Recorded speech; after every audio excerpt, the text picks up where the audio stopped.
नमस्कार दोस्तों, 10 नवंबर 2025 की शाम के करीब 6:45 पर दिल्ली में एक ऐसा धमाका हुआ जिसने पूरे देश को हिला दिया। लाल किले के पास सुनहरे मस्जिद के पार्किंग से एक हुंडई i20 गाड़ी निकलती है और कुछ ही मिनटों बाद देश की राजधानी में ब्लास्ट होता है। क्या ये आतंकवादी हमला था या एक्सीडेंट? और ये अगर हमला था तो इसके पीछे कौन है? आज के इस वीडियो में हम आज इसी टॉपिक पे बात करने वाले हैं। चलिए शुरू करते हैं।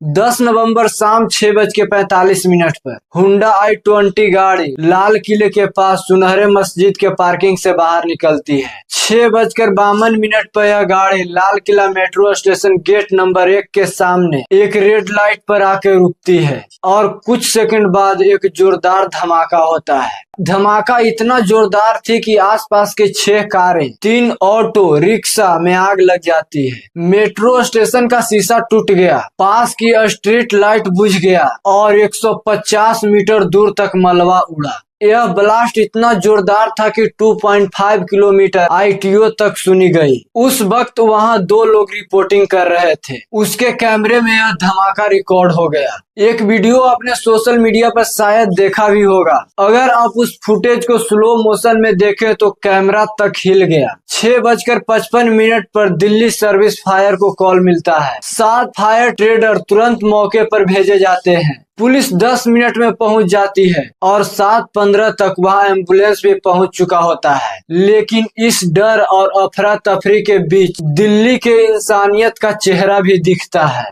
चांदनी चौक के लोकल लोगों ने घायलों को ई रिक्शे में बैठाकर अस्पताल पहुंचाते हैं। 20 से ज्यादा लोग घायल होते हैं जिन्हें तुरंत लोकनायक जयप्रकाश अस्पताल में पहुंचाया जाता है। लेकिन दुख की बात यह है कि 13 लोगों की जान चली गई। इन 13 लोगों में कौन कौन थे? सिर्फ आंकड़े नहीं बल्कि असली जिंदगियां थी। लोकेश अग्रवाल बेटे के साथ से मिलने दिल्ली आए थे। अशोक कुमार DTP में बस कंडक्टर, पंकज सैनिक कैब ड्राइवर, दिनेश मिश्रा साड़ी और लहंगे की दुकान में काम करते थे, नोमान कॉस्मेटिक स्टोर में कर्मचारी, चुम्मन मोहम्मद ई रिक्शे का ड्राइवर, अपने परिवार में सिर्फ अकेला कमाने वाला। हर नाम में एक कहानी है, हर कहानी में एक परिवार की तबाही है। रात के 10 बजे होम मिनिस्टर अमित शाह खुद अस्पताल पहुंचते हैं, फिर मौके पर जाकर बयान देते हैं। इसके बाद NIA और NSG और फॉरेंसिक टीम मौके पर पहुंचती है। पूरे इलाके को सील कर दिया गया, लेकिन अब तक कोई ऑफिशियल बयान नहीं आया है कि धमाका कैसे हुआ और किसने करवाया। अब आते हैं सोर्सेस पर, क्योंकि हमारा मीडिया हमेशा सोर्सेस के भरोसे ही चलते हैं। टाइम ऑफ इंडिया के अनुसार इस गाड़ी का नंबर था HR26 CE 7674 और यह गाड़ी मोहम्मद सलमान गुड़गांव के रहने वाले के नाम पर था। सलमान ने ये गाड़ी दिल्ली की ओखला में रहने वाले देवेंद्र से बेच दी थी। देवेंद्र ने इस गाड़ी को अंबाला के किसी आदमी से बेच दिया और फिर ये गाड़ी आगे कई हाथों से गुजरी। चेन लंबी थी लेकिन आखिरी में यह गाड़ी पहुंची किसके पास? यहीं से यह कहानी में आती है एक नया नाम,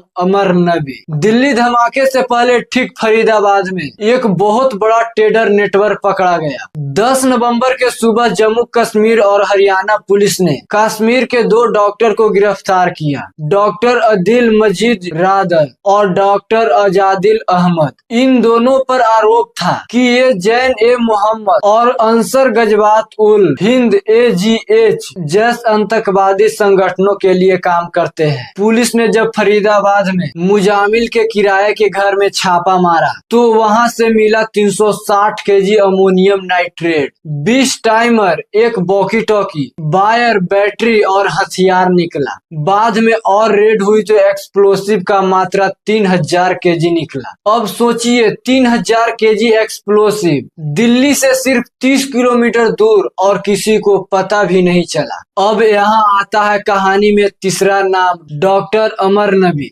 जम्मू कश्मीर के पुलिस के सोर्सेस के मुताबिक ये वही अमर नबी था जो फरीदाबाद फरीदाबाद में अपने साथियों को पकड़े जाने पर वह गायब हो गया था और अब उसी पर शक है कि वही हुंडा i20 गाड़ी में सवार था जिसमें ब्लास्ट हुआ। हिंदुस्तान टाइम्स के मुताबिक गाड़ी आखिरी बार अमर नबी के पास दिखी गई थी। अब सवाल उठते हैं, अगर पुलिस के पास इतना जानकारी पहले से थी तो अमर नबी कैसे बच गया और 3000 केजी एक्सप्लोसिव फरीदाबाद में कैसे जमा हो गया? ये सवाल सीधे तौर पर होम मिनिस्टर अमित शाह के विभाग से जुड़ी हुई है, क्योंकि इंटरनल सिक्योरिटी और इंटेलिजेंस उन्हीं के अधीन है। ऐसे में जनता को हक बनता है पूछने का, क्या हमारी इंटेलिजेंस सिस्टम फिर से फेल हुआ? कुछ लोग कह रहे हैं कि बिहार इलेक्शन के एक दिन पहले धमाका हुआ, जरूर राजनीतिक षड्यंत्र है। दोस्तों, हो सकता है कुछ शक हो, लेकिन जब तक सबूत नहीं आते